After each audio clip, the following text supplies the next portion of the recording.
Olá, eu sou Nerison Bauer, bem-vindos ao podcast e videocast Além da Energia. O tema da nossa conversa de hoje é transição energética. A troca de modelos poluentes de geração de energia por fontes renováveis e com menor impacto ambiental é uma das principais pautas do setor elétrico do mundo. A transição energética trata não só da geração e do consumo de energia de baixo carbono, como também aborda soluções mais eficientes. A utilização do gás natural como combustível dessa transição, por exemplo, é uma delas. O objetivo é passar de uma matriz baseada principalmente em combustíveis fósseis para renováveis, diminuindo assim a emissão de gases que provocam o efeito estufa. Para falar sobre esse assunto, convidamos Maurício Ber, Rodrigo Limpe e Clarissa Lins. Maurício Ber é CEO da Engie Brasil, a maior empresa privada de energia do país. Seja muito bem-vindo, Maurício. Obrigado pelo convite. Rodrigo Limpe é secretário de Energia Elétrica do Ministério de Minas e Energia. Bem-vindo, Rodrigo. Olá, Nerison, boa tarde. E Clarissa Lins é a presidente do Instituto Brasileiro de Petróleo, o IBP. Seja bem-vinda, Clarissa. Obrigada pelo convite.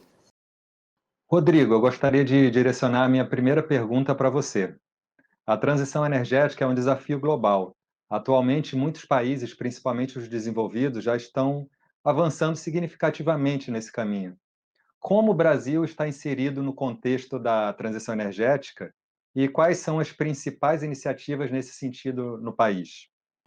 Quando a gente fala de transição energética, essa é uma discussão, como você bem colocou, é uma discussão global. Os países do mundo hoje buscam a transição energética, que é basicamente você sair de uma matriz energética com predominância de fontes de combustíveis fósseis para fontes de baixo carbono. E nesse sentido, o Brasil ele tem uma situação muito privilegiada.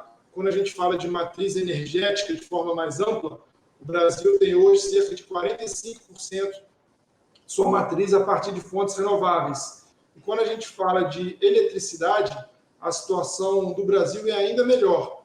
O Brasil tem hoje cerca de 83% de toda a energia elétrica produzida a partir de fontes renováveis, principalmente por causa do nosso histórico de geração hidrelétrica. A gente pode até dizer que o Brasil começou a sua transição energética décadas atrás, quando direcionou a expansão da sua matriz através da fonte hidrelétrica e, mais recentemente, com a grande expansão das fontes eólica, solar e biomassa. Só que, pensando também em termos de complementaridade de fontes, segurança no fornecimento, é importante a gente destacar o papel que o gás natural vai ter na expansão da matriz. O gás natural, que é um combustível super importante na transição energética no mundo e também será aqui no Brasil, em que a participação das termoelétricas a gás crescerá de forma significativa nos próximos anos. Maurício, como as empresas privadas podem contribuir com o país no contexto da transição energética para uma economia neutra em carbono? Acredito que a gente tem muito a contribuir, né? O propósito da Engie, o nosso propósito, né, é agir para acelerar essa transição para um mundo neutro em carbono. Isso é possível através do consumo mais reduzido de energia e de soluções mais sustentáveis, conciliando performance com impacto positivo sobre as pessoas e também o planeta. É esse propósito que norteia as nossas atividades e nossa relação com os clientes, fornecedores, enfim, os nossos stakeholders, né? A gente entende que promover essas ações em prol dessa transição, pensando sempre nas gerações futuras e no planeta, é um papel importante que as companhias devem desempenhar.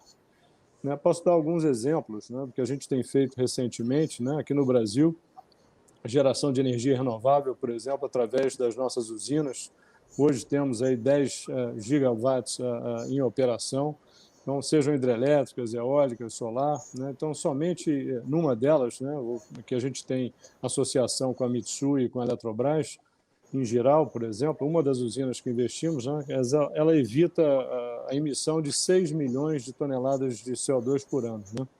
Outros exemplos são soluções que oferecemos para aeroportos, né, como o de Brasília, que recentemente instalamos serviços de conexão para energia elétrica e ar-condicionado aos aviões, enquanto eles estão fazendo suas escalas, com isso permitindo que as aeronaves desliguem os seus as suas turbinas e, consequentemente, reduzam emissões, né? Além de economizar recursos que fazem isso de uma maneira muito mais barata, né? Então, geração solar distribuída, iluminação pública, monitoramento de consumo, todos esses são exemplos do que a gente pode fazer, né? É uma demanda da sociedade, né? Obrigado, Maurício. Clarissa, quais são hoje os principais entraves quando falamos de transição energética aqui no Brasil? Olha, na verdade, eu vou te responder que eu não vejo barreiras, eu vejo muitas oportunidades, né? Como o secretário Rodrigo Limpo colocou muito bem, a nossa matriz energética já nos posiciona num patamar onde os países desenvolvidos, por exemplo, gostariam de estar daqui a 20, 30 anos, tendo em vista a participação muito equilibrada das fontes fósseis e renováveis na nossa matriz energética. E quando a gente olha para frente, olhando, por exemplo, para os planos decenais da empresa de pesquisa energética, ou até o Plano Nacional de Energia 2050, o que a gente vê é que o nosso país tem possibilidade de explorar de maneira econômica e viável todas as suas fontes energéticas. Agora, é óbvio que, tendo em vista, né, o nosso compromisso com o Acordo de Paris e o compromisso da indústria, inclusive de óleo e gás, em contribuir com a redução das emissões de gases de efeito estufa, a gente tem que fazê-la de uma maneira eficiente do ponto de vista de emissões, o que significa procurar reduzir a intensidade das emissões por unidade produzida. Então, de novo, não vejo entraves, vejo inúmeras oportunidades. Por exemplo, voltando para um dos aspectos também já apontado aqui, tanto pelo secretário Rodrigo quanto pelo Maurício, desenvolvimento do nosso mercado de gás natural. O gás natural ocupa hoje uma posição de um pouquinho mais de 10% da nossa matriz energética, cerca de 12%, e se a gente conseguir, né, aprovar o novo marco legal do chamado novo mercado de gás, que já foi aprovado em primeira instância pela Câmara dos Deputados e que está para ser votado no Senado Federal, no nosso entender, a gente consegue destravar investimentos vultosos em toda a cadeia de gás natural. Eu queria que vocês me falassem um pouco sobre as fontes renováveis no contexto da transição energética no Brasil. Rodrigo, você vê a energia eólica e a energia solar, por exemplo, assumindo o papel de protagonistas no curto prazo na matriz brasileira? Bom, obrigado, Nelson. Eu diria que essas fontes já são protagonistas no presente. Hoje, como citei, a fonte eólica já tem quase 10% da nossa matriz, tem mais de 15 gigawatts. Quando a gente olha o plano, a gente vai estar daqui a 10 anos com cerca de 40 gigawatts aproximadamente de fonte eólica, que é um crescimento muito robusto. Quando a gente olha a fonte solar, temos um crescimento também muito robusto.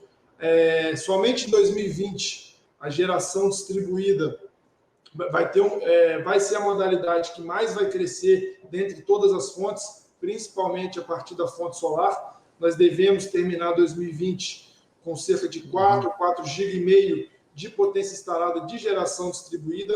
Quando a gente olha um horizonte também do plano decenal, a expectativa é que a gente chegue em 2030 com cerca de 24, 25 gigawatts de geração distribuída, e sem falar também na geração centralizada solar, em que hoje temos pouco mais de 2 gigawatts, e quando olhamos o plano decenal, deveremos ter, até o final de 2029, 2030, cerca de 10 gigawatts.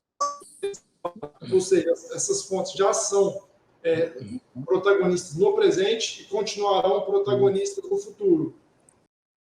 Clarissa, qual a sua visão sobre o futuro das fontes renováveis no Brasil? Transição energética significa, né, coisas diferentes para diferentes países.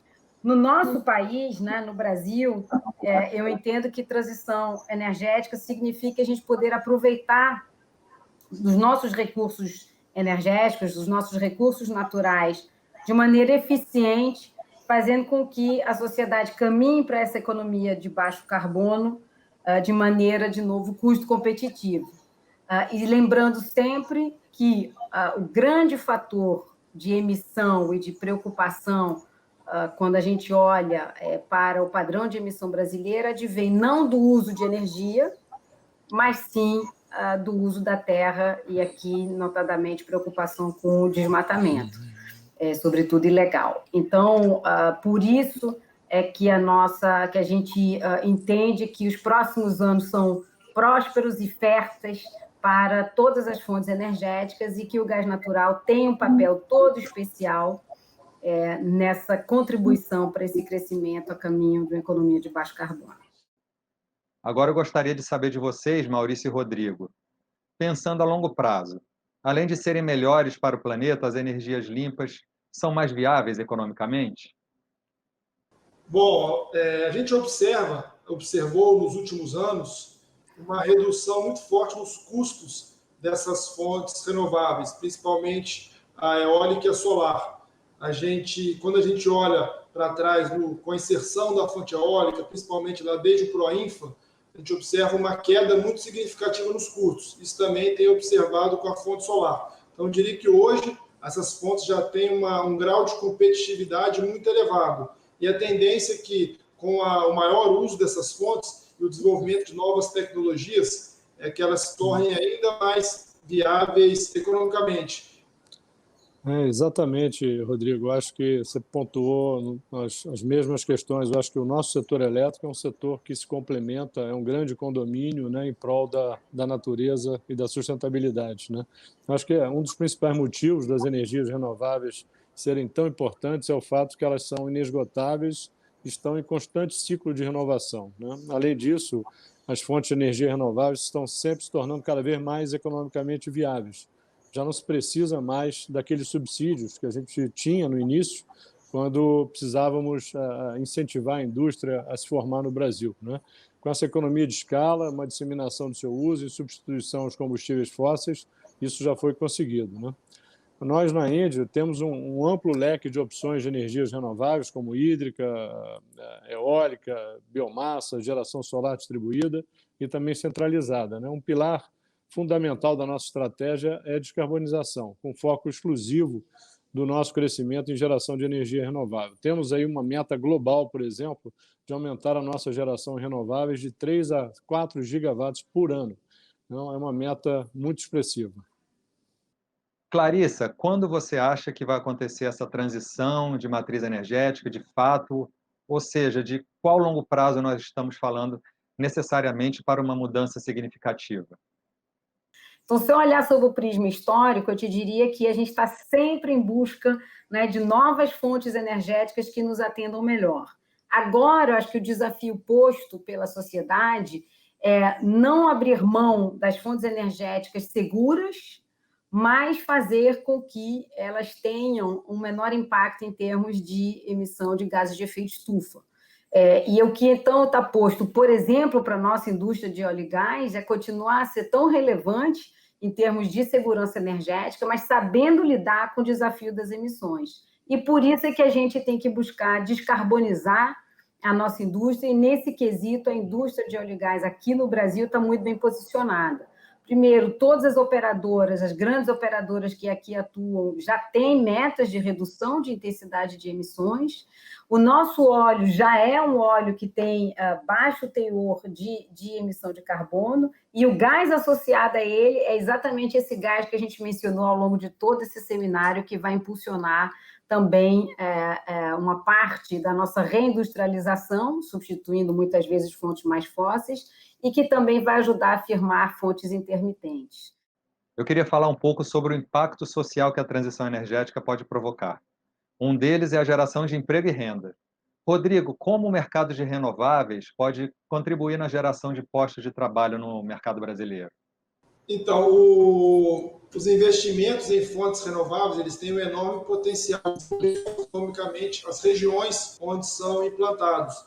E a gente observa isso com o histórico de empreendimentos realizados e olhando também para o futuro. Ainda mais em um cenário pós-pandemia, em que precisamos reforçar a retomada das atividades econômicas, os investimentos em infraestrutura, em geração de energia renovável, eles terão um papel fundamental, ainda mais pela região onde a maior parte desses investimentos são realizados. Quando a gente olha, por exemplo, as fontes solar e eólica, boa parte desses investimentos são realizados na região Nordeste, que são regiões que precisam de investimentos para que tenham uma maior possibilidade de geração de emprego e renda para a população. E olhando novamente o horizonte dos próximos 10 anos, nós teremos para a fonte eólica mais de 120 bilhões de reais de investimento. A geração distribuída, teremos cerca de 70 bilhões de reais de investimento aproximadamente. A geração solar centralizada, com mais de 30 bilhões de reais de investimento. Isso tudo significa emprego e renda para a população brasileira. O mercado do transporte de gás natural no Brasil vem crescendo nos últimos anos rapidamente. O gás natural é o principal combustível do processo de transição energética. A ENGIE, percebendo o momento, investiu na aquisição da transportadora de gás TAG em 2019 e entrou nesse mercado. Quais os planos da ENGIE para esse mercado de gás no Brasil, Maurício? Entramos nesse mercado aqui no Brasil em 2019, no ano passado, por meio da aquisição da TAG, que é detentora da mais extensa malha de transporte de gás natural do Brasil. Nossa participação na TAG é de 65%, CDPQ, a nossa sócia investidora institucional global, tem os restantes 35%. Né? Com essa expansão da produção do gás, do pré-sal no Brasil e a abertura do mercado de gás, que vem agora com a nova lei do gás, vai ampliar em muito o número de agentes, fazendo com que os volumes transportados, tudo isso cresça muito, né? E vai trazer competição saudável para o setor.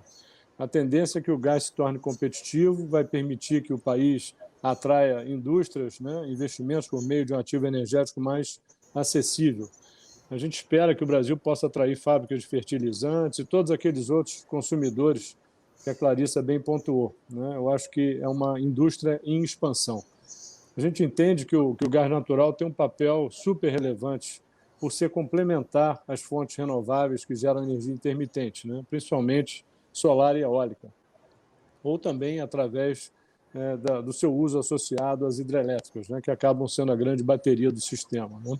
O uso do gás na geração de energia elétrica precisa ser considerado de uma maneira bastante cuidadosa, né? Para que a gente possa aproveitar o que cada fonte oferece de melhor. Clarissa, e você? Como você enxerga o papel do gás natural na transição energética para uma economia de baixo carbono? Olha, eu acho que para que a gente possa, de fato, alavancar todos esses investimentos, né, ao qual o Maurício se referiu, e que eu mencionei rapidamente na primeira resposta, a gente precisa ter o marco legal aprovado. Então, eu acho que esse é um passo fundamental para dar a segurança jurídica para as diversas partes que, assim como a ENGIE, vêm ao Brasil e investem por longo prazo. Então, acho que o primeiro passo é aprovar o projeto de lei, tal qual ele foi aprovado na Câmara. Pelo que a gente sabe, há boas perspectivas de votação muito em breve pelo Senado Federal, e o IPP acredita e espera que isso aconteça antes do final do ano, para que a gente assim, conclua o ano de 2020 com esse passo importantíssimo para estabelecer um ambiente institucional, regulatório seguro, previsível e atraente. Feito isso, a gente tem alguns outros passos a serem tomados. Por exemplo, eu preciso que os governos estaduais que regulam a distribuição, por exemplo, de gás canalizado e a figura do consumidor livre também implementem as suas mudanças regulatórias necessárias. E, por fim, há também uma necessidade de equipar a agência reguladora. A ANP tem um papel fundamental para fazer com que essa regulamentação do gás natural também se dê no âmbito da sua responsabilidade de agência reguladora. Há uma série de preceitos que dependem da atuação da ANP, como, por exemplo, a definição de gasoduto, se é de transporte, se é de distribuição, mas várias outras medidas que a gente chama infralegais que precisam de regulamentação, e aqui a nossa preocupação é que a ANP esteja bem equipada, do ponto de vista de recursos humanos, do ponto de vista de capacidade de acompanhar essa velocidade da regulação, e, por fim, com que cada agente faça a sua parte. Então, algo que o Maurício também mencionou rapidamente. Então, a competição entre os produtores de gás, então que eles, de fato, levem ao mercado as suas ofertas de gás, que a gente não dependa apenas da Petrobras, mas de todas as demais que já produzem gás associado no pré-sal, por exemplo, que as transportadoras façam, também cumpram o seu papel, assim como a TBG está fazendo, enfim, fazendo as chamadas públicas e, portanto, mostrando ao mercado as possibilidades de prestação de serviços, que os governos locais regulamentem o consumidor livre, que as comercializadoras de gás tenham interesse em entrar nesse mercado, e a gente vai fazendo com que cada elo da cadeia tenha o seu estímulo necessário para poder atuar e fazer desse mercado um mercado dinâmico e atraente, destravando esse nosso potencial. Eu gostaria de agradecer aos nossos convidados pela participação no nosso Além da Energia. Muito obrigado, Maurício Ber, CEO da ENGIE Brasil, a maior empresa privada de energia do país. Um prazer estar aqui com vocês compartilhando a telinha. Muito obrigado, Rodrigo Limpe, secretário de Energia Elétrica do Ministério de Minas e Energia. Obrigado. Eu que novamente agradeço a oportunidade e parabenizo pela grande iniciativa. Foi uma honra estar aqui conversando com vocês. Obrigado, Clarissa Lins, presidente do IBP, Instituto Brasileiro de Petróleo e Gás. Muito obrigado pela participação. Eu que agradeço o convite, parabenizo a ENGIE pela iniciativa e pelo site Além da Energia. Obrigada.